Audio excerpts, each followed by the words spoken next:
भरा नहीं जो भावों से बहती जिसमें रसधार नहीं, हृदय नहीं वो पत्थर है जिसमें स्वदेश का प्यार नहीं।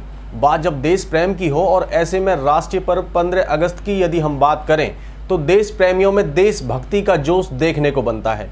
वहीं यदि देशभक्ति कविताओं के द्वारा बयां की जाए तो जो रंग बिखरता है वो ना सिर्फ तारीफ़े काबिल है बल्कि हर देश प्रेमी के रोंगटे खड़े कर देने वाला होता है।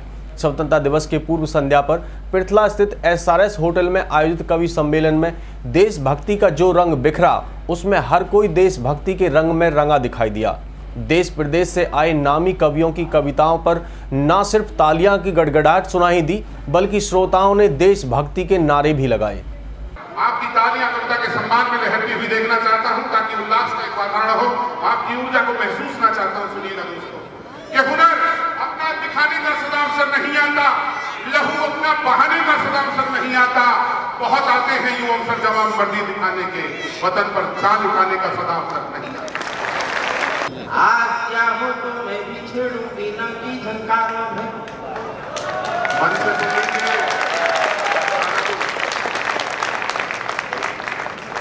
आज क्या हो तो मैं बिछड़ू बिना की झंकारों में और समय से कह दो झूमे गाए पेट पधारों में। मुझको मां शक्ति ने दी है प्राणों में हुंकार में और विधाता ने सौंपी है अधरों को ललकार में। मैं तो मां बिना पानी से केवल ज्ञान मांगता हूँ, जनगण मन की पीड़ा गाने का वरदान मांगता हूँ। बहुत अच्छा, क्या बात है।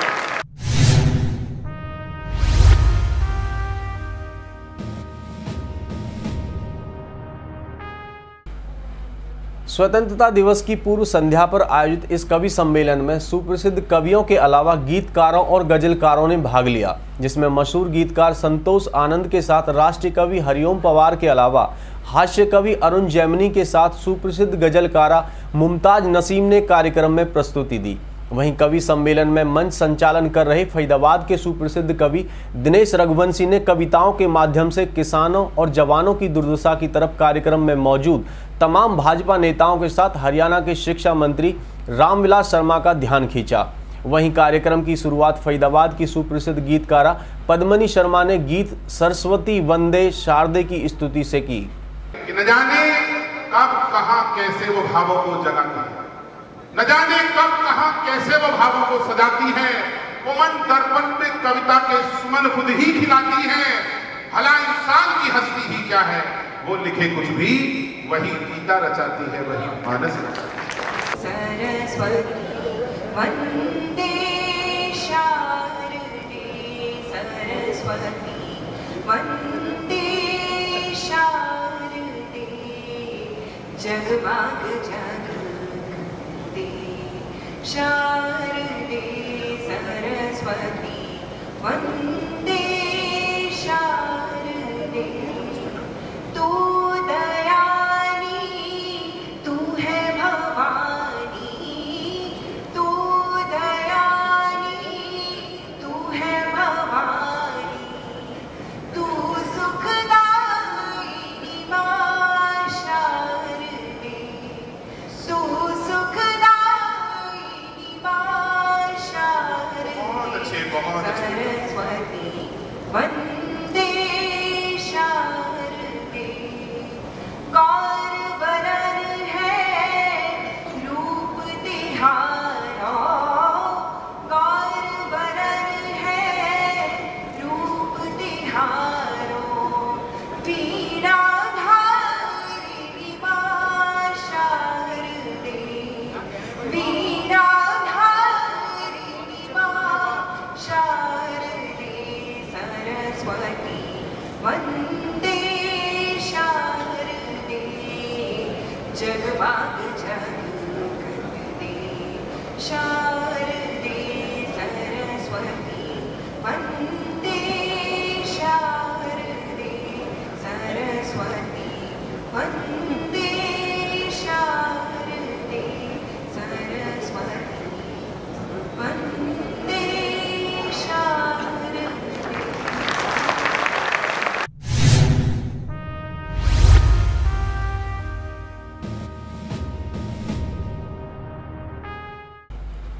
कवि सम्मेलन में सबसे बड़े कवि व फिल्म गीतकार संतोष आनंद को मंच पर सबसे पहले आमंत्रित किया गया, जिन्होंने जहां एक तरफ सभी को प्रेम करने की सलाह देते हुए कहा कि जो प्रेम नहीं कर सकता वो देश प्रेम भी नहीं कर सकता। इसके अलावा देशभक्ति के गीतों पर श्रोताओं ने न सिर्फ तालियां बजाई बल्कि देशभक्ति के नारे भी लगाए। मैं बोलूंगा देशभक्ति के दिन है, करनी भी चाहिए। आदमी को प्रेम करना चाहिए सबसे पहले आपस में। जो प्रेम करना नहीं जानता वो देश प्रेम करना नहीं जानता। हमारे यहाँ एक मुनि हुए अगस्त, उनको प्रभु का आशीर्वाद था कि वो पूरे समुंदर को सोख लेते थे। वो तो 1 अगस्त थे, ये 15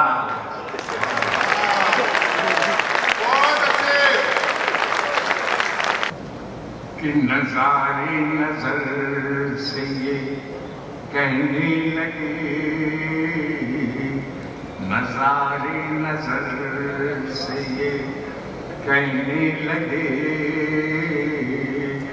नयन से बड़ी चीज को नहीं, तो नजर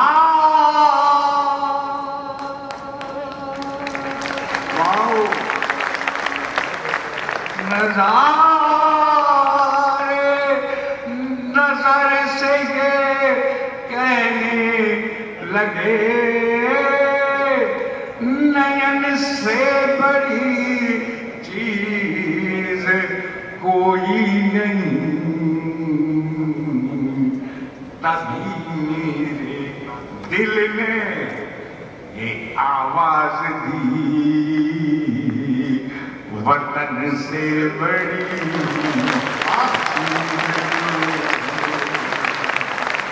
क्या बात है ददू,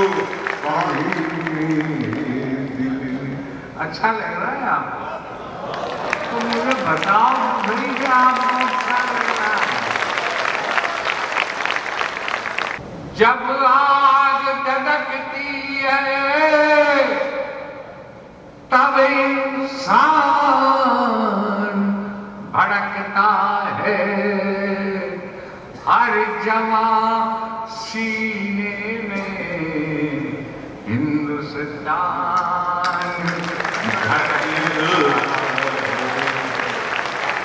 क्या बात है ददू, 50 साल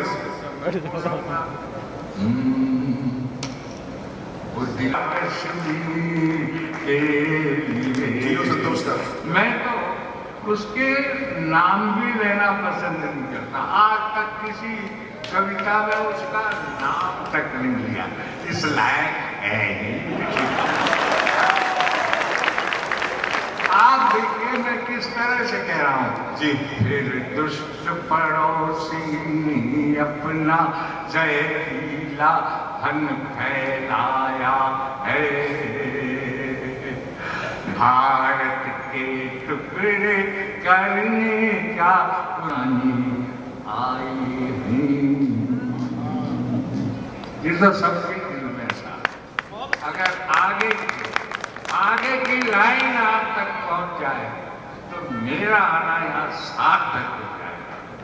ऐ भारत माँ तेरे चरणों में शीश चढ़ाने आए हैं,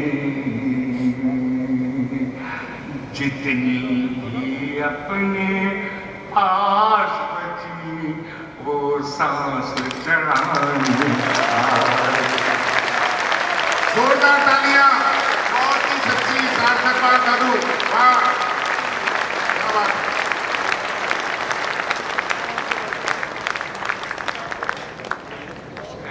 भारत माँ तेरे चरणों में जितनी भी अपने पास बची वो सांस चढ़ाने आए हैं, और लाइन देखना साहब, ये जान हथेली पर रख कर कुछ कर दिखलाने आए है, कफन का कपड़ा जेबों में हम मर मिट जाने आए। बहुत अच्छे। कश्मीर के लिए मेरा रंग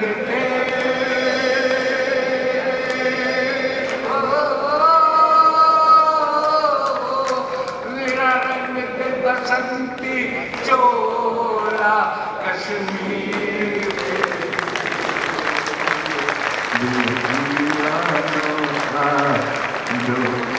कश्मीर के दिल दीवानों का खड़ा कर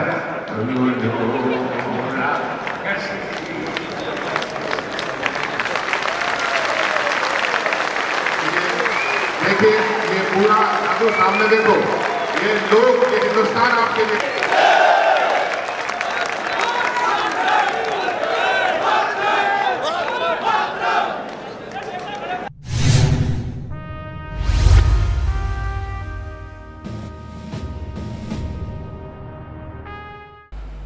कार्यक्रम में अकस्मात रूप से पहुंची कवित्री ममता ने एक तरफ जहां अपने सुरों का जादू बिखेरा, वहीं देश की सीमाओं पर तैनात फौजियों के त्याग व बलिदान पर कविताएं सुनाई। इसके अलावा कार्यक्रम में बैठे नेताओं का नेतागिरा गीत के द्वारा जमकर मखौल उड़ाया। मेरे प्रति सेना में एक धर्म निभा रहे हैं और मेरा भी एक कर्तव्य बनता है, अपने शहीदों के नाम को श्रद्धांजलि के रूप में कुछ मुक्तक मैं आरंभ में पढ़ूंगी, उसके बाद जैसा हाथ में पढ़ती हूँ मंचों से, उसके बाद आपसे जुड़ती हूँ। जिसने सोचा नहीं कुछ वतन के सिवा, मेरा गला थोड़ा सा खराब है, अगर कुछ गलती हो त्रुटि हो तो मुझे क्षमा करें। जिसने सोचा नहीं कुछ वतन के सिवा, जिसने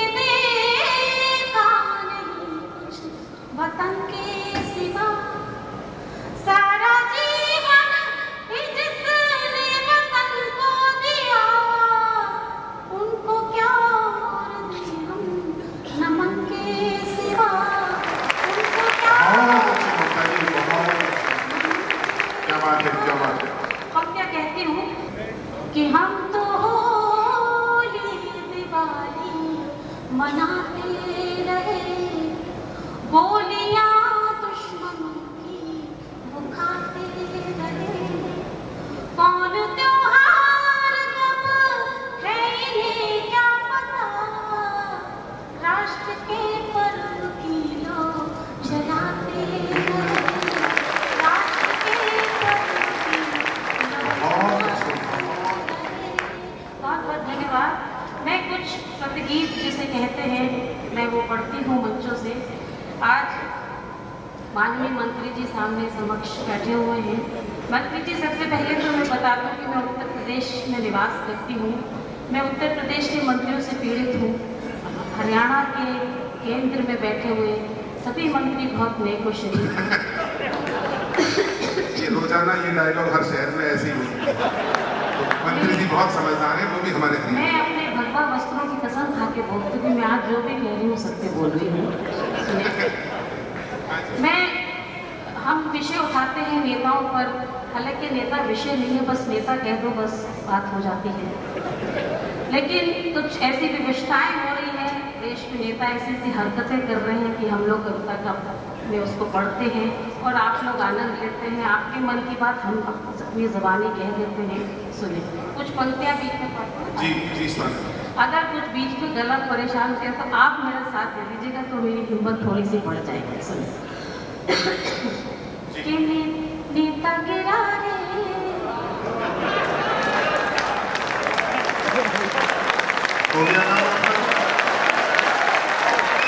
तालियां दो तो फिर खुल के तो एक बार जोरदार गला खुला दे।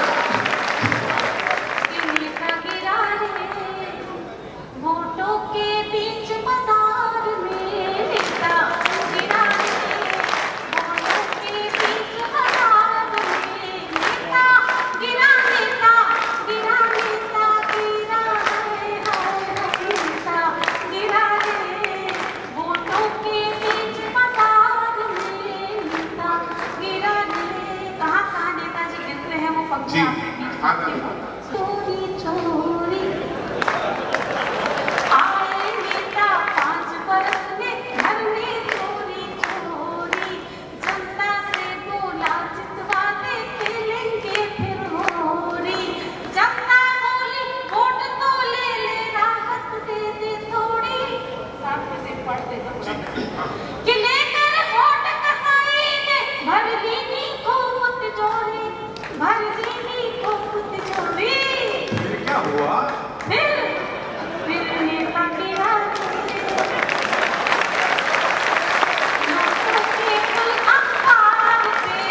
कार्यक्रम में विशेष रूप से मौजूद गजलकारा मुमताज नसीम ने शायरी से शुरुआत करते हुए प्रेम रस भरी पंक्तियां सुनाई, साथ ही अपनी गजल से श्रोताओं को मंत्रमुग्ध किया।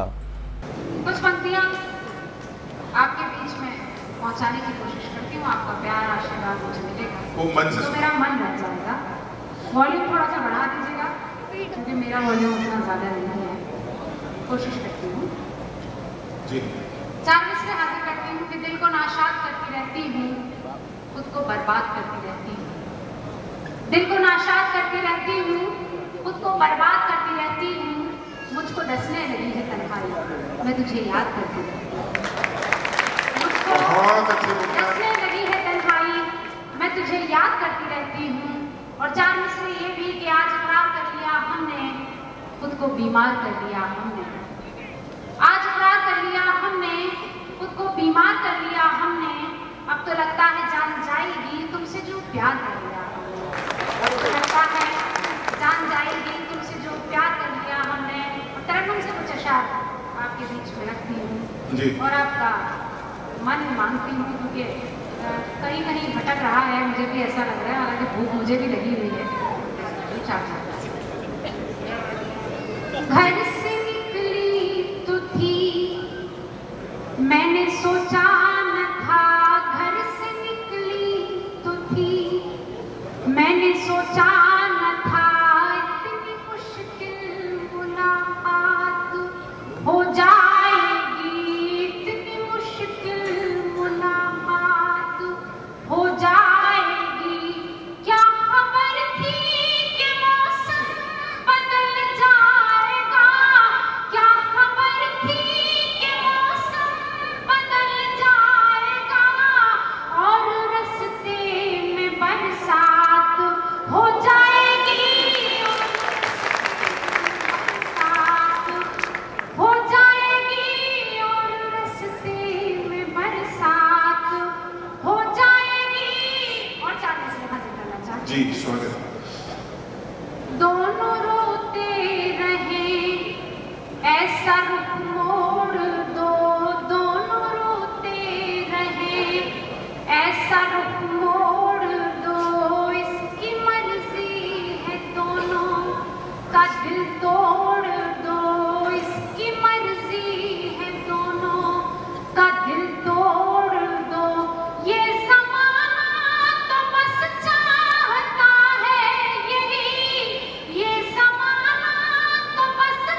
काव्य की शाम देश के नाम में वक्त हो चला है छोटे से ब्रेक का। ब्रेक के बाद आपको सुनाएंगे दिनेश रघुवंशी व हरिओम पवार की जोशीली कविताएं।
ब्रेक के बाद आप सभी का स्वागत है। कवि सम्मेलन में मुख्य अतिथि के रूप में पहुंचे हरियाणा के शिक्षा मंत्री रामविलास शर्मा ने भारतीय सेना के जवान हेमराज की शहादत के साथ देश की आजादी के लिए बलिदान देने वाले स्वतंत्रता सेनानियों को याद किया। आज स्वतंत्रता दिवस की पूर्व संध्या है। कल भारत के लाल किले से नरेंद्र भाई मोदी जैसा एक चाय बेचने वाला है,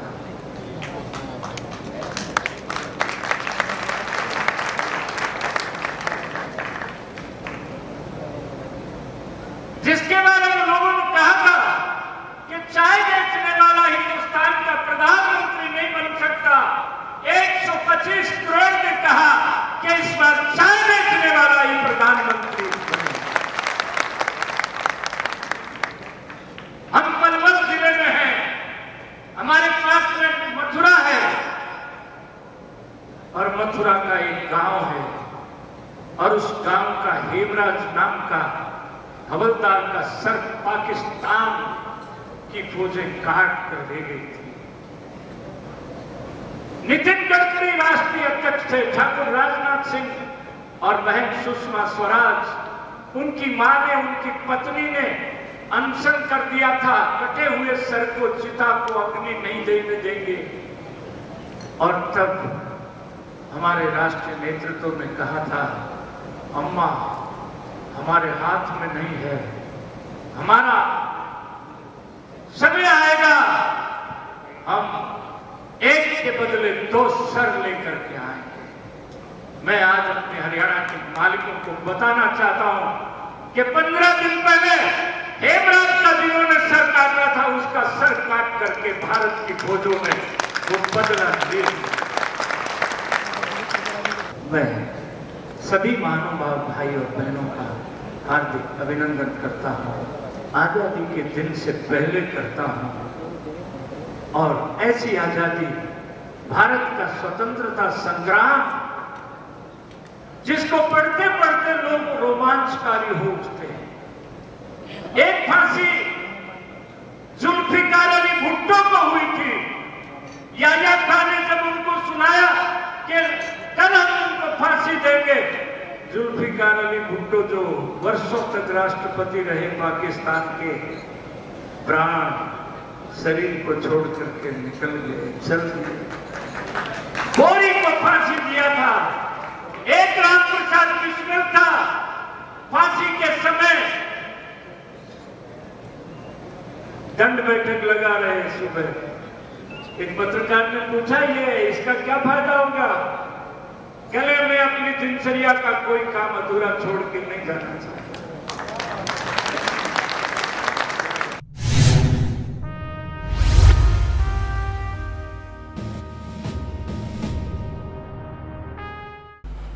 वहीं हास्य कवि अरुण जैमिनी ने हरियाणा के रीति रिवाज के अलावा राजनेताओं पर खूब लतीफे कसे, साथ ही 21वीं सदी में सामने आने वाली खामियों के बारे में भी लोगों को चेताया। और स्वतंत्रता दिवस की हार्दिक शुभकामनाएं देता हूं आपको। अभी आदरणीय शर्मा जी कह रहे थे हेमराज का शब्द ले गए थे। शर्मा जी, मैंने काफी सोचा कि वो क्यों लेके गए होंगे। दरअसल पाकिस्तान के लोग सैनिक अपने लोगों को दिखाना चाहते होंगे कि देशभक्ति और स्वाभिमान से उठा हुआ सर कैसा होता है।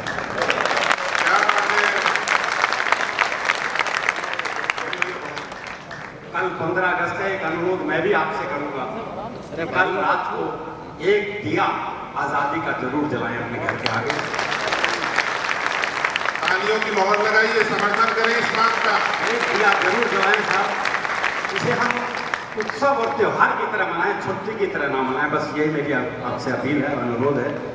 बाकी इससे ज्यादा अच्छी बात मैं कर भी नहीं सकता, क्योंकि हरियाणा का आदमी इससे ज्यादा ज्ञान की बात कर नहीं सकता। मोदी जी का जिक्र कर रहे थे अभी शर्मा जी, मोदी जी भी कमाल है। हास्य के लिए हमारे यहाँ नेताओं के लिए पर्याप्त मामला है, नेता पर्याप्त है। अभी जब हरियाणा में चुनाव हुआ, मोदी जी ने खूब भाषण किया, शौचालय बनाएंगे, शौचालय बनाएंगे। उसके बाद महाराष्ट्र चले गए चुनाव में, बोले ना खाऊंगा ना खाने दूंगा। बताओ शौचालय बना क्या करेगा भाई।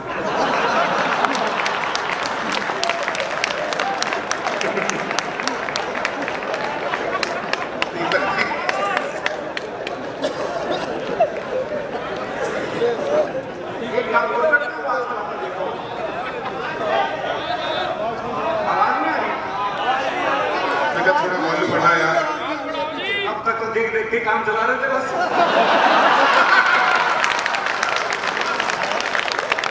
और सामने बिठा देते हैं, फिर दिखाते हैं, बोले देखो ऐसे होता है शपथ ग्रहण। क्या बात है। उसके बाद भाषण भी देते हैं। भाइयों और बहनों, आज मैं जहां वो इनकी वजह से, और जो ये जहां है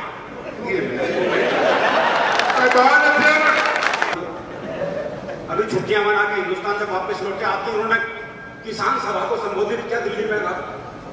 वो जो कम मुआवजा मिला था उस पर, तो सभा के बाद किसानों ने 100 रुपए सोनिया जी को दिए।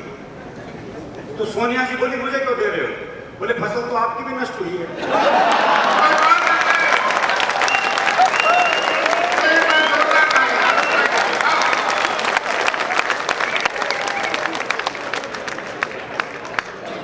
राजनीति की बात तो ज्यादा करनी बेकार है। कि हरियाणा ठीक है, हरियाणा तो वो प्रदेश है जब विश्व का पहला कवि सम्मेलन हुआ था। पहला कवि सम्मेलन विश्व का हरियाणा में हुआ था। स्थान था कुरुक्षेत्र, कवि थे भगवान श्री कृष्ण और श्रोता थे अर्जुन। ये विश्व का पहला कवि सम्मेलन है। गीता जैसा महाकाव्य वही रचा गया, वही सुनाया गया। एक कवि एक श्रोता, 18 अध्याय सुनाए थे कृष्ण जी ने। फिर उसके बाद पूछा था बोले लड़ रहा है और सुनो। उसके बाद अर्जुन ने सोचा कि लड़के ही मरना ज्यादा ठीक है। तो इसलिए ज्ञान तो हमने उसके बाद से लेना बंद कर दिया। जब कृष्ण जी ने ज्ञान दे दिया तो आजकल के बाबाओं से ज्ञान कौन ले। आजकल के बाबाओं की स्थिति आप देख ही रहे हो। मेरे दोस्त का फोन आया, बोले घर के मंदिर में आसाराम का फोटो लगा रखा था, अब क्या करूं? मैंने कहा उतार के बेडरूम में लगा ले।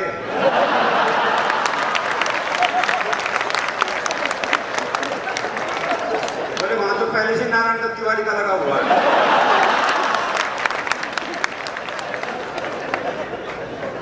एक वो हरियाणा का नाम पड़ बाबा, पूरी मिलिट्री बुलानी पड़ गई थी गिरफ्तार करने के लिए। अगले के पास खुद की फोर्स इतनी थी, तो पुलिस वाले ने जो मीडिया वाले को पीटा, आपने दृश्य देखा हुआ टीवी पे, वो आया। तो मैंने उस पुलिस वाले से पूछा, मैंने कहा मीडिया वाले क्यों मारा? बोला सामने से पेट्रोल बम पड़ रहे थे, गोली चल रही थी, पत्थरबाजी हो रही थी, और वो मेरे हलक में माइक देख के पूछ रहा था कैसा महसूस कर रहे हैं।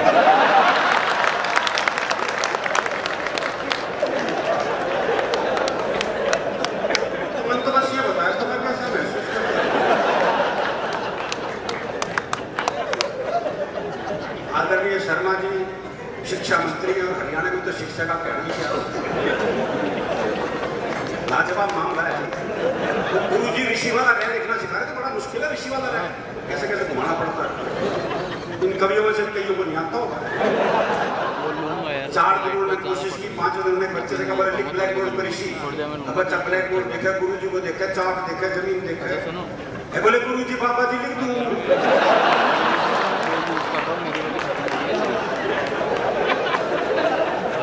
तो बाबा जी से काम चलाने वाले लोग, हमारा मामला बिल्कुल अलग है। अच्छा, ये हरियाणा के बाप बेटे का संवाद हो सकता है। वो बाप ने बेटे से पूछा भाई तेरा रिजल्ट क्या रहा? बोला जी महाराज जो प्रिंसिपल है ना उसका छोरा फेल हो गया। अरे बोले मैं तेरा रिजल्ट पूछ रहा हूँ। बोला जी गांव का सरपंच है उसका छोरा ही फेल हो गया। अरे बोला तेरा दिमाग खराब, मैं तेरा रिजल्ट पूछ रहा हूँ। अरे बोले वही तो बता रहा हूँ, तू कौन सा प्रधानमंत्री लग रहा है?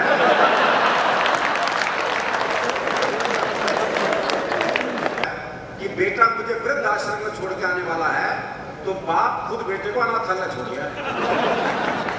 है बोले जमा कर लो इसमें, मेरा ना ही हो। तो हमारी संस्कृति थोड़ी अलग है। क्या मन का साफ होता है, जो मन में वो जबान में है। वो एक मुकदमा चल रहा है, ताई गवाही के लिए आई, जज साहब हमारे बीच बैठे हुए, वो एक ताई गवाही के लिए आई और दोनों वकील उसी के गांव के। तो पहले वकील ने पूछे, बोले ताई मुझे जाना है, खूब जाड़ू हूँ, गुलाब सिंह का छोरा है तू, 1 नंबर का झूठा, तेरी लुगाई तक तो छोड़ के चली गई थी। बेचारा वकील संग रह गया। उसने दूसरे वकील की तरफ इशारा कर दिया और ताई से जाना है, अच्छी तरह जाना हूँ, कर्नल खाने का छोरा है, 1 नंबर का याश, तेरी लुगाई से भी इसका चक्कर था। भाई साहब जज ने कोर्ट स्थगित की, अपने चैम्बर में गया, दोनों वकील बुलाए, बोले खबरदार ताई से मेरे बारे में कुछ पूछ लिया।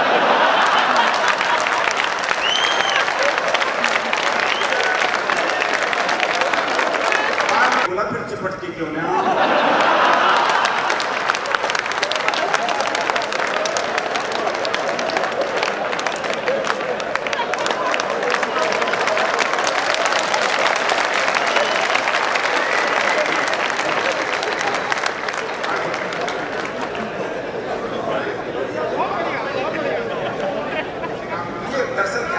संवादहीनता के दौर में जी रहे हैं, आपस में बात नहीं करते, इसलिए हादसे का मौका जा रहा है। हादसे के लिए संवाद जरूरी है। वो एक बुजुर्ग महिला बस में चढ़ी तो किसी ने सीट नहीं दी उसे, तो ड्राइवर को दया आ गई, उसने बोनट पे बिठा दिया। थोड़ी देर बाद 30-35 साल की सुंदर सी महिला चढ़ी तो सारे सीट देने को तैयार और वो महिला बैठने को तैयार। तो बुढ़िया बोनट पे से बैठी बैठी बोली, अरे बोले बैठ जा कुछ साल बाद बोनट पे बैठना पड़ेगा। संवाद जीवन में बहुत जरूरी है, जीवन में आवश्यक है संवाद। और जहां तक मस्ती की बात है तो हरियाणा का आदमी तो फुर्सत में रहता है, इसलिए हास्य में रहता है। वो एक नए रिक्शे वाले को आदमी बोले खा लिए, बोले हाँ, बोले आप एक ताश खेलते हैं। इतनी फुर्सत जरूरी है। वो एक नए रिक्शे वाले से कहा बोले स्टेशन चलेगा, बोले हाँ, बोले कितने पैसे, बोले 25 रुपए। बोले ये तो स्टेशन, अच्छा मैं पैसे कम कराने होते हैं, जगह को पास बुला लेते हैं। बोले ये तो स्टेशन। रिक्शे वाला बोला हाथ नीचे कर दे वरना रेल के नीचे आ जाएगा।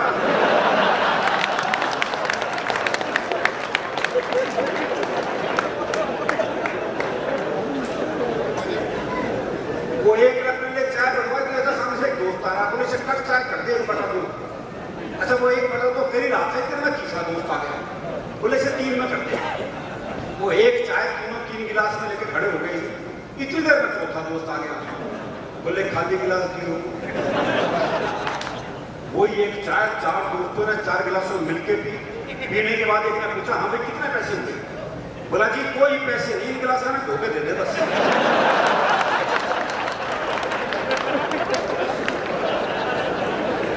और ऐसा नहीं है सर, दुकानदारी ऐसी, ग्राहक भी ऐसी है। वो एक पहुंच गया हलवाई की दुकान पे, भाई ने छिक्के जलेबी खाई भरपेट। जब पैसे देने का नंबर है, भाई ने जेब झाड़ दी, बोले पैसे तो नहीं। अब दुकानदार दुकान से बाहर निकला, 15-20 मिनट तबियत से इतना पीटा उसे, जब खुद थक गया पीट के, तो वापस दुकान में चला गया। अच्छा वो भी कपड़े झाड़ के खड़ा हो गया, बोले अब तो खड़ा है जा, बोले इसी भाव 1 किलो और दे दे।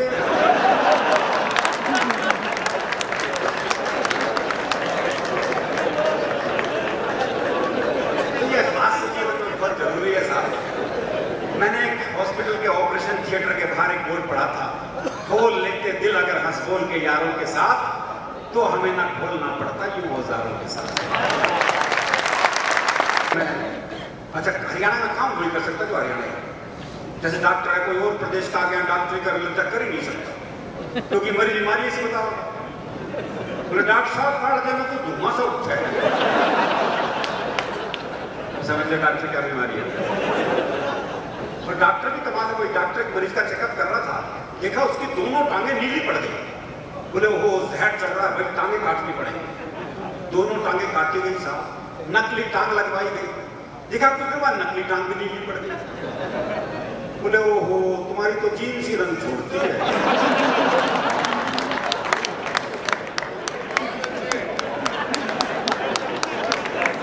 दो चार आदमी बताए होगा लोग आ रहा है, अच्छी बात है।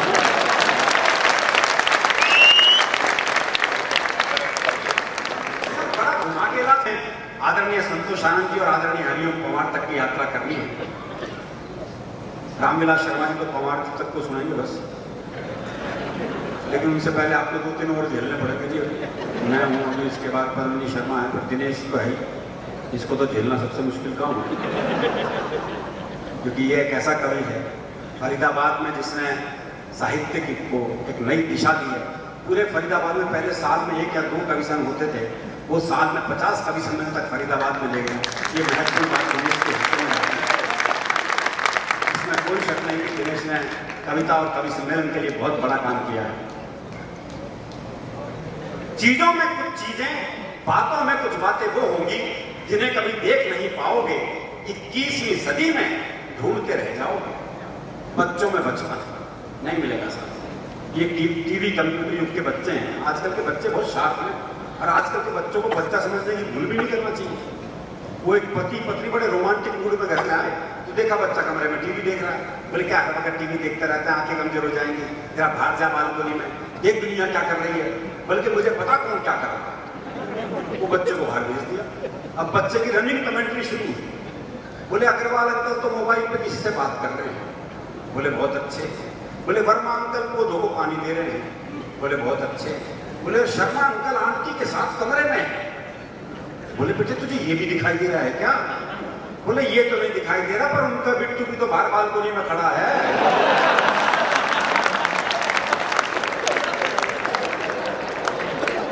ऐसे बिट्टू आप क्या करोगे? चीजों में कुछ चीजें, बातों में कुछ बातें वो होंगी जिन्हें कभी देख नहीं पाओगे, 21वीं सदी में ढूंढते रह जाओगे। बच्चों में बचपन, जवानों में यौवन, शीशों में दर्पण, जीवन में सावन, गांव में अखाड़ा, शहर में सिंघाड़ा, टेबल की जगह पहाड़ा, और पाजामे में नाड़ा, ढूंढते रह जाओ।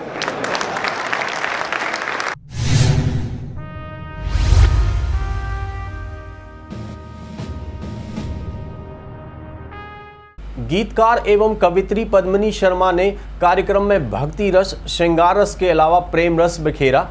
उन्होंने अपनी मधुर आवाज और कविताओं पर श्रोताओं से खूब तालियां बटोरी। इसके साथ ही उनके सुप्रसिद्ध गीत मेरा सांवरिया पर श्रोता झूमते नजर आए। एक मंजिल जीत की है, एक मंजिल हार की। हम सब कवि आपको क्या मैसेज देना चाहते हैं 4 पंक्तियों के माध्यम से सुनिए। एक मंजिल जीत की है, एक मंजिल हार की, एक खुशबू फूल की है, एक चुभन है खार की। अब ये हम पर है कि हम किसको चुने, क्या छोड़ दें। क्या बात है तुम्हें? अब ये हम पर है कि हम किसको चुने, क्या छोड़ दें। एक दुनिया नफरतों की, एक दुनिया बहुत अच्छी। एक दुनिया प्यार की। मूलतः श्रृंगार की कवित्री हूँ, 4 पंक्तियां श्रृंगार की आपको सुनाना चाहती हूँ, सुनिए। जी बेटा। प्यार की अधिसूचना जब दिल से जारी हो गई, प्यार की अधिसूचना जब दिल से जारी हो गई, हर डगर और हर गली फूलों की क्यारी हो गई। बंदिशें जंजीर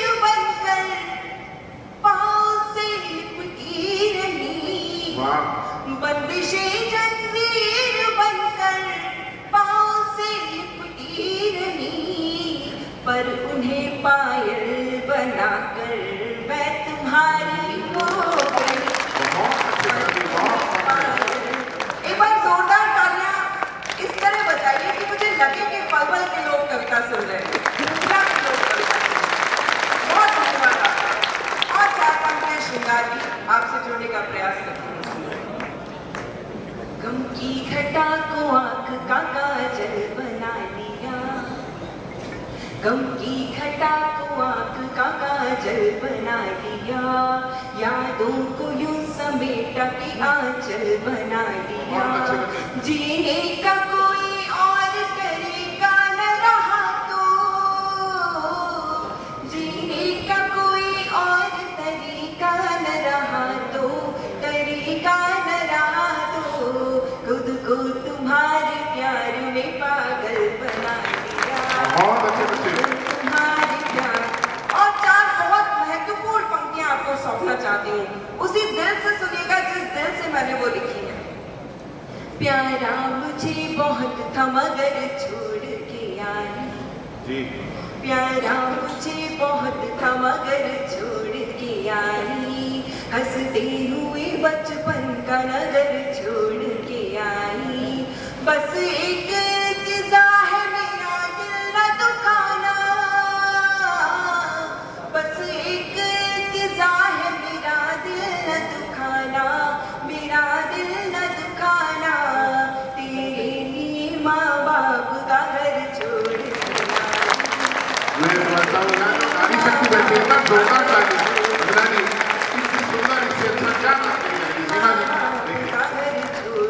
क्या बात है बच्चे। और मैं बहुत से युवाओं को आजकल ऐसा कहते हुए सुनती हूँ कि एक स्त्री क्या चाहती है कोई समझ नहीं पाए। मैं आपको चार पंक्तियों में बताती हूँ कि एक नारी, एक पत्नी क्या चाहती है। बंगले के लिए और न बड़ी कार के लिए, बंगले के लिए और न बड़ी कार के लिए, हीरे की अंगूठी न किसी हार के लिए, लड़ लूंगी झगड़ लूंगी बना लूंगी फिर तुझे, लड़ लूंगी झगड़ लूंगी मना लूंगी फिर तुझे, मना लूंगी फिर तुझे, ये सब करूंगी सिर्फ तेरे प्यार के।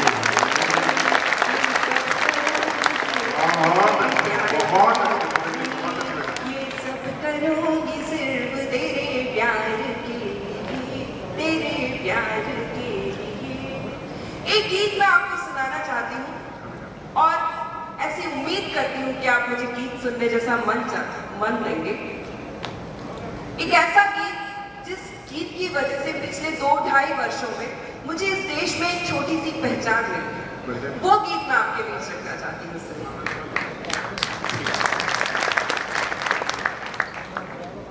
बहुत घनघोर तालियों के साथ आपने मुझे आदेशित किया। धूप में जो आदमी बाहर निकलने की सोचता है, अभी आपके आभा मंडल में खोए हुए। बिल्कुल, मैं नहीं चाहती हूँ कि अभी आप मेरे आभा मंडल से निकले या मेरी कविताओं से। ये बहुत समझदार लोग हैं, कई बुजुर्ग तो सिर पे हाथ रख के आशीर्वाद देने के लिए आने को तैयार बैठे लोग। एक बार ताली वाली बजा तो थोड़ा बढ़िया गीत सुनते हैं रोमांटिक। आदरणीय दिनेश जी ने बहुत अच्छी, बहुत शरारती बात कही। तो चार पंक्तियां किसी कवित्री ने परेशान होकर लिखी थी कि इनको लड़की गुलाब लगती है, इनको लड़की गुलाब लगती है, हर शमा आफताब लगती है, उम्र है राम नाम लेने की फिर भी नीयत खराब लगती है। सांवरिया मेरा सांवरिया, मेरा सांवरिया ना समझे, मेरी पीर ना समझे। एक बात मैं आपको बताना भूल गई कि इस गीत के साथ एक कंडीशन है, जब तक सारे श्रोता एक एक शब्द पंक्ति पंक्ति पे तालियां नहीं बजाते, मैं पहली ही पंक्ति पूरी रात दोहराती रह सकती हूँ। मेरा सांवरिया, मेरा सांवरिया, मेरा सांवरिया ना समझे, मेरी पीर ना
मेरा सांवरिया ना समझे मेरी पीर, ना समझे मेरी पीर, दुनिया के टुकड़े बांटता फिरे।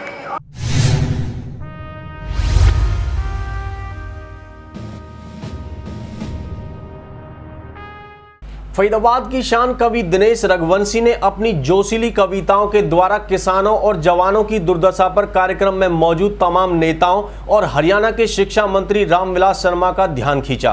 वहीं रोंगटे खड़े कर देने वाली उनकी कविताओं पर श्रोता देशभक्ति के जोश में लबरेज दिखे।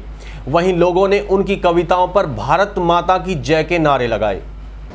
हमेशा तन गई आगे जो तोपों के दहानों की। जिंदगी मिले कवि सम्मेलन को। ये कवि सम्मेलन राष्ट्र के नाम है। हिंदुस्तान का वो कवि खड़ा है जो रोज कविता पढ़ता है, पूरी दुनिया गाने लगी है। मन से सुनिए, जिसे निकलना है वो निकले, बीच में कविता के व्यवधान नहीं, प्यार मिले बस। हमेशा तन गई आगे जो तोपों के दहानों के। अरुण भाई थोड़ी देर मोबाइल रखो। कोई कीमत नहीं होती है प्राणों की जवानों की। कविता पर मोहब्बत मिले पंडित सुरेश भारद्वाज बैठे हैं। मुझे और हरिओम पवार जी को हर साल बुलाया करते हैं, ऐसा भी नहीं, बैठे हैं पर्वत वाले। हमेशा तन के आगे जो तोपों के दहानों के। कोई कीमत नहीं होती है प्राणों की जवानों की। बड़े लोगों की औलादें तो कैंडल मार्च करती है। मुझे ऐसा समर्थन चाहिए, दिल चीर दिया उसको। बड़े लोगों की औलादें तो कैंडल मार्च करती है। जो अपने प्राण देते हैं वो बेटे हैं किसानों के।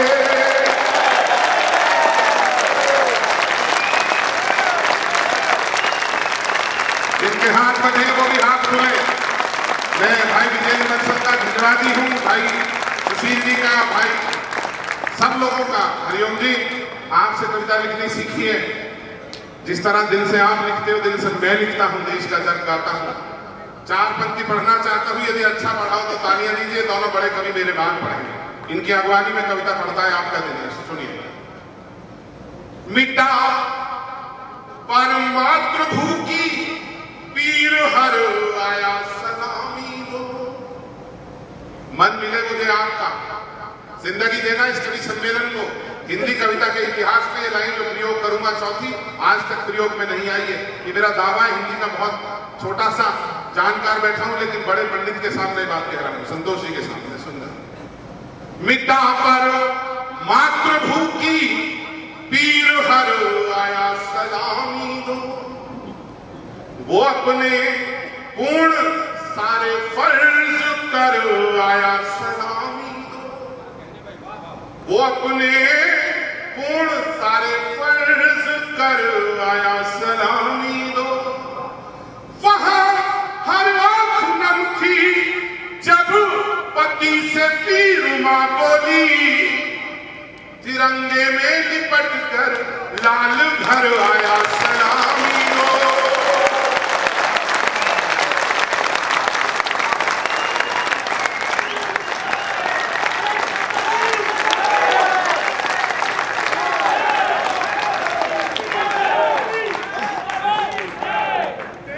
ऐसे ही दिखता हूं, क्या करूं। तो पहले ये दोबारा पढ़ता हूं, लेकिन इसमें प्यार वही मिलना चाहिए आपका। सुन लीजिए। मिटा पर मातृभू की पीर हर आया सलामी दो। वो अपने वहां हर आंख नम थी जब पति से पीर मां बोली।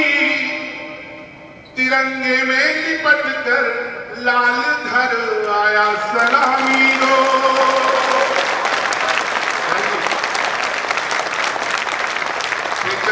प्रणाम करता हूं सर, ये नाम दूसरे सुनना और मोहब्बत देना। कोई ज्यादा बस रोज भगवान का ध्यान करते हैं और पंक्तियां आ जाती हैं, पंडित जी, ये 4 पंक्ति आपके लिए भेंट करता हूँ और आपसे चाहता हूँ आगे तक जाए सियासत में। सियासत के खिलाफ लिखना, सियासतदानों के सामने सुनाना, वो भी उन्हीं की जनता के सामने, ये बहुत मुश्किल काम है। कभी आखिरी दम तक ये काम करेगा। मैं 4 मिसरे पढ़ना चाहता हूँ। अलवर से फरीदाबाद के बीच में दिल्ली तक यात्रा पहुंची किसानों की। पांव में चप्पलें नहीं, जूतियां नहीं, और वो मांग कर रहे थे बेचारे वो जमीन अधिग्रहण के खिलाफ। आप यकीन नहीं करेंगे, उनके पास में पांव में चप्पलें, बदन पर कपड़े नहीं। सरकार उन्हें कह रही है किसान आ रहे हैं। वो कहाँ किसान थे साहब? 4 मिसरे उस दिन मेरी कलम ने लिखे, और क्यों लिखे ये बात पढ़ता हूँ जिम्मेदारी के साथ। ये तलबदारों का, ये बड़े लोगों का कार्यक्रम है, लेकिन मैं अपने मन के लोगों के बीच पढ़ता हूँ, सुन लीजिए। कोई परवाह क्या करनी सियासत के बयानों की, कोई परवाह क्या करनी सियासत के बयानों की, कलम लिखेगी जुल्मी दास्ताने हुक्मरानों की। आज देश के पूर्व सैनिकों को दिल्ली पुलिस उठाकर ले जा रही है और वो रो रहे थे। हम खामोश रहेंगे क्या? मैं आपका साथ मांगता हूं पंक्तियों पर।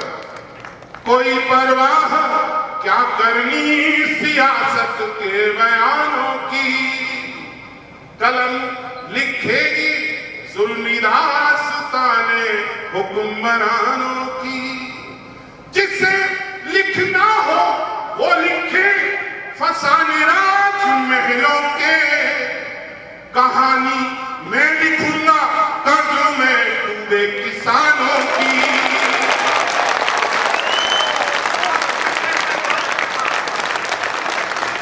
ये हाथ खामोश है, या तो मैं नहीं पहुंच रहा है, हाथ खोलिए। जिसे लिखना हो वो लिखे फसाने राज महलों के, कहानी मैं लिखूंगा कर्ज में डूबे किसानों की। और किसानों के बीच एक बात कहना चाहता हूं, सुनिए। 68वीं हम वर्षगांठ मना रहे हैं देश की। हुआ क्या है, पढ़ दूं एक बार 68 साल की उपलब्धि 4 पंक्तियों में। बहुत कड़वी है, लेकिन तालियां ऐसी दे देना, या तो कमजोर तालियों से मत सुनो, सुनो तो भरपूर तालियों से सुनो। किसानों की तबाही पर मुनाफाखोरपन पे है। जिम्मेदारी के साथ कहता हूं, किसानों की तबाही पर मुनाफाखोरपन पे है। जमाखोरी जो करते हैं वो चारों ओर बनते हैं। अब जिंदगी मिले, यदि कड़वी बात 2 पंक्तियों में निकली हो तो आखिरी श्रोता दैनिक जागरण के इस उत्सव को महोत्सव में तब्दील कर दे एक बार। किसानों की तबाही पर मुनाफाखोरपन पे है। जमाखोरी जो करते हैं वो चारों ओर बन पे है। हुए आजाद हम जब से, हमारे देश में तब से, सियासी लोग पन पे हैं या केवल चोर पन पे हैं।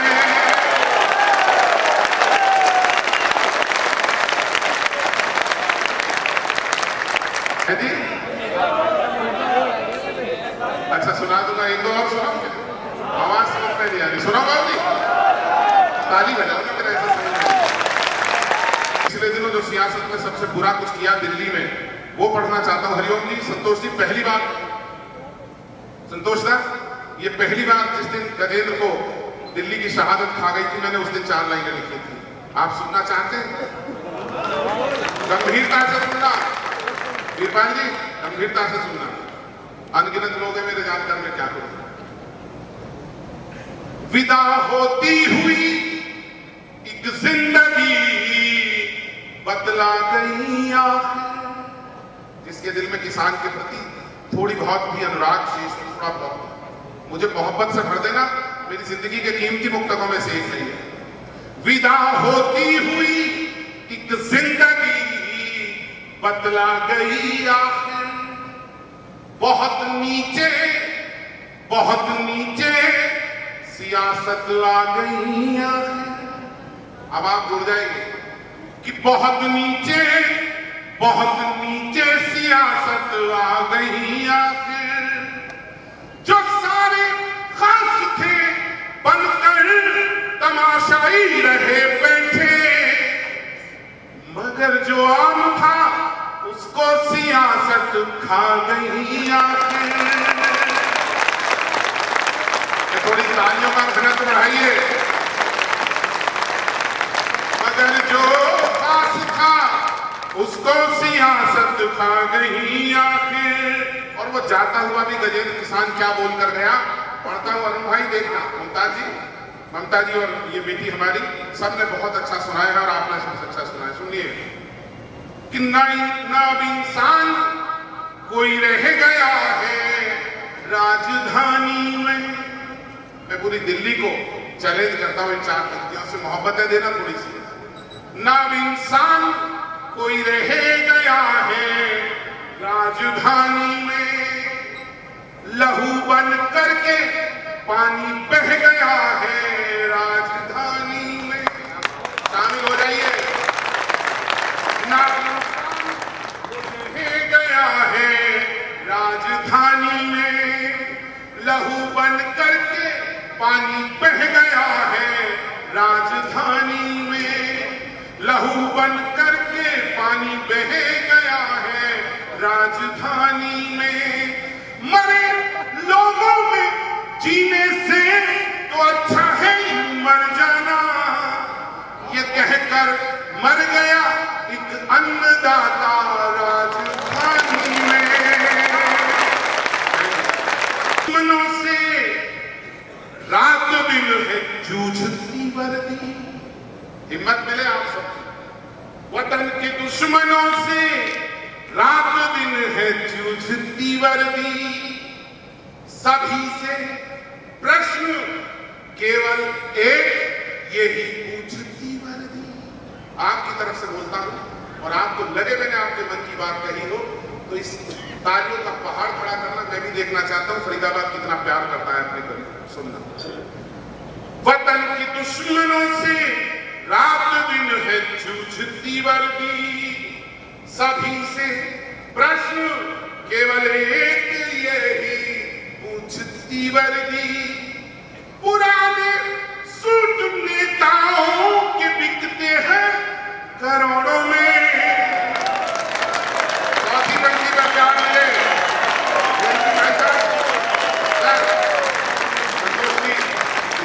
भाई 25 साल से संजीव मंगला भाई पलवल में जब बुलाया करते थे, गलियों में कार्यक्रम कराते थे। सलाम करता हूं आज सबको, दोबारा पढ़ता हूं, हिम्मत देना। वतन के दुश्मनों से रात दिन है जूझती वर्दी, सभी से प्रश्न केवल एक यही पूछती वर्दी। पुराने सूट नेताओं के बिकते हैं करोड़ों में, पड़ी मिलती क्यों कचरे में लहू में भीगती वर्दी।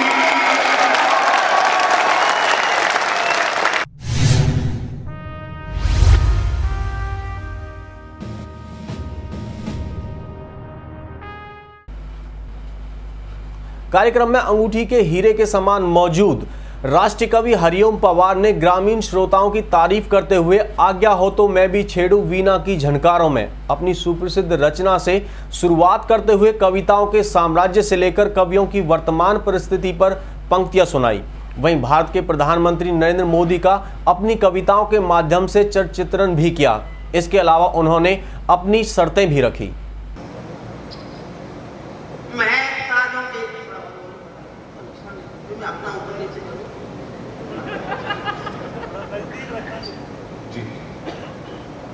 बैठ जाओ, वापिस आओ साहब। आपसे कह रहा हूँ वापिस आओ, जहाँ से उठे हो।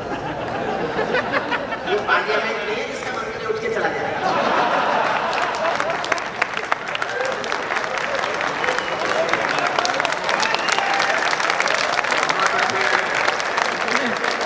आपको उठना मत, मैंने जिन सरकारों पर लिखा वो बैठ गई।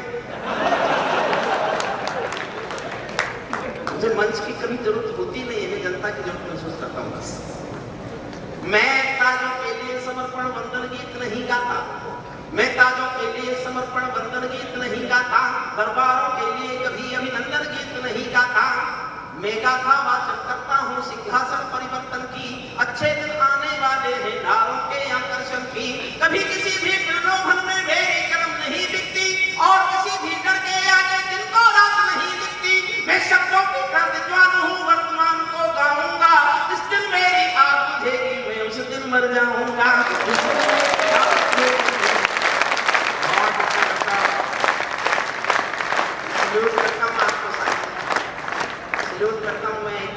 एक एहसास अपने साथ आपका बांटना चाहता हूँ। मैं ये बात इसलिए नहीं कह रहा कि आप मुझे सहानुभूति मिल जाए, आप मुझे भी सुन लें, जिस तरह आपने सबको बहुत मन से सुना है, सबको बहुत प्यार से सुना है, लेकिन जिस मन से, जिस भावना से प्रारंभ से अब तक दैनिक जागरण का ये उत्सव हुआ है, मैं एक एहसास आपके साथ बांटना चाहता हूँ।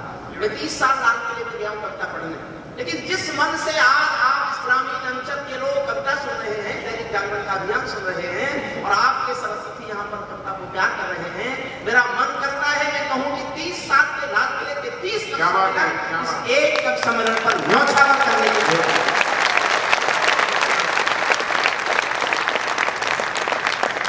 अगर ग्रामीण अंचल में कविता ऐसे सुनी जाती तो महानगरों में बंद हो जाने चाहिए कवि सम्मेलन।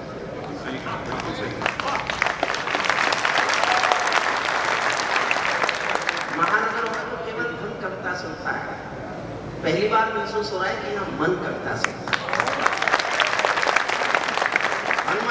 कविता सुनिएगा, रामविलास जी को मैं कोई पुरानी कविता नहीं सुनाना चाहता, और ये मेरी परीक्षा है कि मैं बिना एक शब्द प्रशंसा किए, बिना एक शब्द खिलाफ बोले अपने हरिओम कुमार को जिंदा रख सकता हूँ, कविता में नहीं रख सकता। मैं शब्दों की क्रांतिवान हूँ, और साहब ये कोई गर्भोपरी नहीं है, रामविलास जी जानते हैं, यहाँ जो भाजपा के बड़े नेता होंगे वो जानते होंगे। मैं चाहता कि जहाँ 282 बैठे हैं वहां मैं भी बैठ सकता था।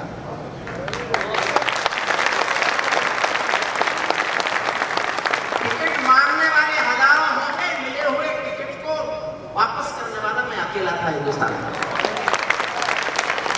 क्योंकि मैं केवल कभी भी जीना चाहता हूँ, कभी बने रहना चाहता हूँ, और उसकी आपको परीक्षा देता हूँ।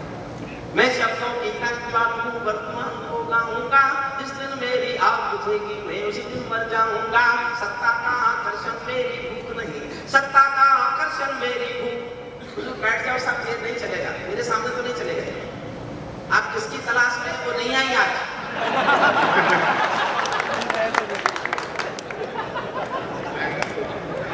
आपने तो ऐसा वातावरण बना दिया जैसे संसद जी वैसे। सत्ता का आकर्षण पे उससे जुड़ना, मैं जुड़ के मैं कानों को कविता नहीं सुनाता, साफ दिल पर छापने की कोशिश में कविता सुनाता जी भाई। सत्ता का आकर्षण मेरी भूख नहीं, साधु साधा चंदन मेरी भूख नहीं, सरकारी अभिनंदन नहीं चुने मैंने, राजनीति के बंधन नहीं चुने मैंने, कलम सिपाही बनकर जिंदा रहता हूँ, भूखे बच्चों से शर्मिंदा रहता हूँ।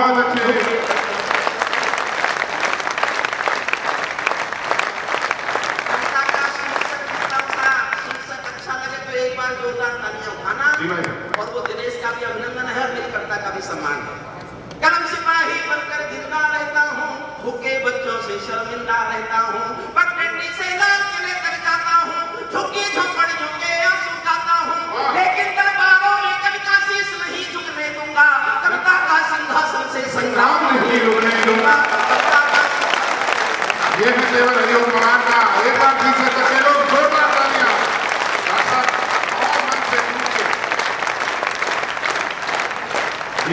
सिंहासन से कविता शुरू करता हूँ। भारत में चुनावों के बाद रिजल्ट आने के तुरंत बाद मेरी नीति बंद करता है। भारत माँ के घर में नया बसंत दिखाए। बेटा वॉल्यूम बढ़ा दो इसका, हो सकता है मेरे गले में भी ममता की तरह खराबी हो। दरअसल उसकी घरवाली का नाम बसंती है, तो बहुत देर में बसंत आया तो बढ़ा के छोड़। बहुत बढ़िया साउंड सिस्टम है, माइक बहुत अच्छा है। भारत माँ के घर में नया बसंत दिखाई देता है, वंशवाद की परंपरा का अंत दिखाई देता है। वंशवाद की परंपरा समर्थन करना, प्रशंसा नहीं करना, सच कह रहा हूं। वंशवाद की परंपरा का अंत दिखाई देता है। तुमने उस दिन परंपरा का सूरज एक उगाया था, तुमने उस दिन परंपरा का सूरज एक उगाया था, जिस दिन तुमने संसद की ड्योढ़ी पर शीश झुकाया था।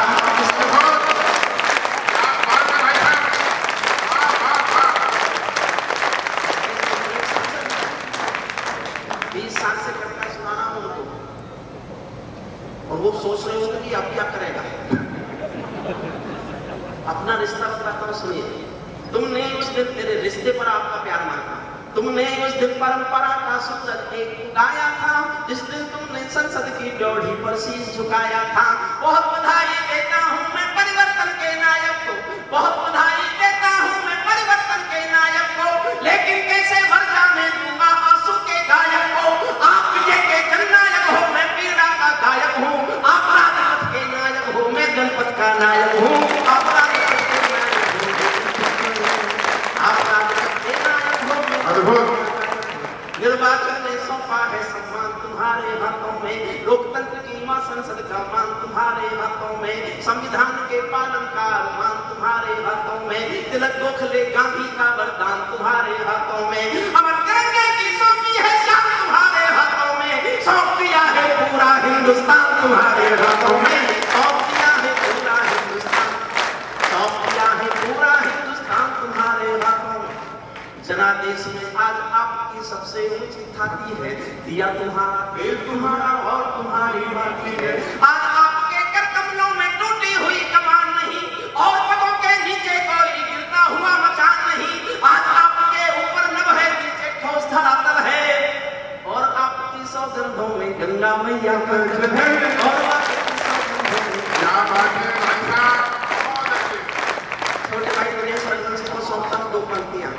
श्रद्धेय संतोषानंद जी बैठे, हमारे आशीष दाता है, मेरे को विशेष रूप से आशीष दाता है। मेरे बात पढ़ेंगे वो आप मन से सुनेंगे उस गीत ऋषि को।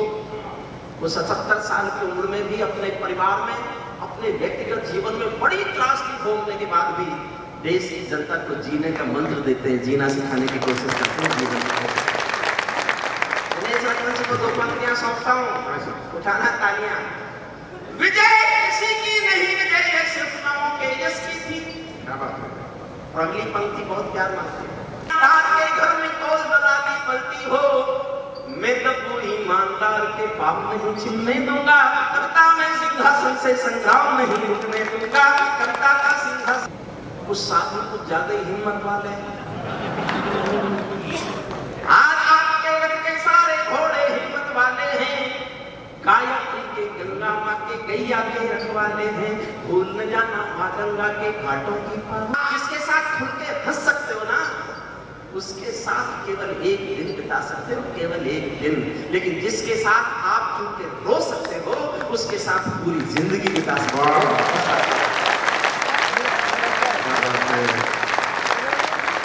अंतिम क्षण सुना मैं आदरणीय रामविलास जी को, वो मुझे स्नेह करते हैं, बहुत आभार मानता हूँ उनका। जब जब भी मिले उन्होंने बहुत स्नेह प्रकट किया।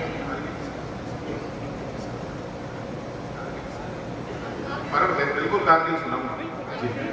इसके बाद एक और सुनाऊंगी, ये तो मैं चाहता हूँ, लेकिन ये पहली तो सुन लो भाई। मैं तो जब तक 3 कविताएं नहीं सुना लेता मेरा गला ही नहीं खुलता। कर दो भूखे मरते हुए किसानों के घर खुशहाली भर दो, भूखे मरते हुए किसानों के घर खुशहाली भर दो, खेलों को नेताओं से पूंजीपतियों से मुक्त करो। बहुत अच्छे, अगर ऐसा कर दोगे तो ललित मोदी पैदा नहीं होंगे हिंदुस्तान में।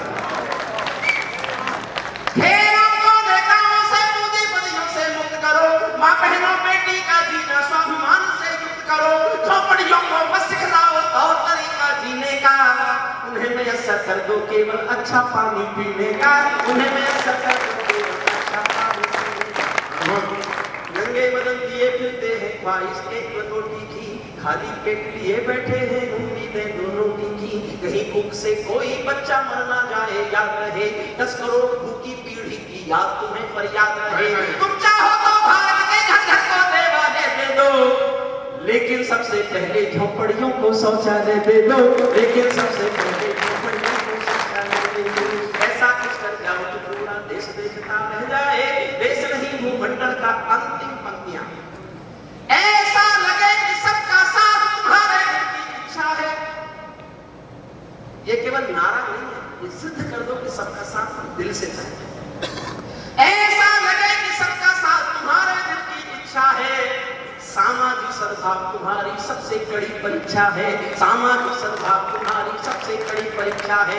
ऐसा लगे कि गुजराती बेटा गांधी का सपना है, ऐसा लगे कि दिल्ली का सरपंच हमारा अपना है, ऐसा लगे कि सवार अपनी आबादी का दखम हो,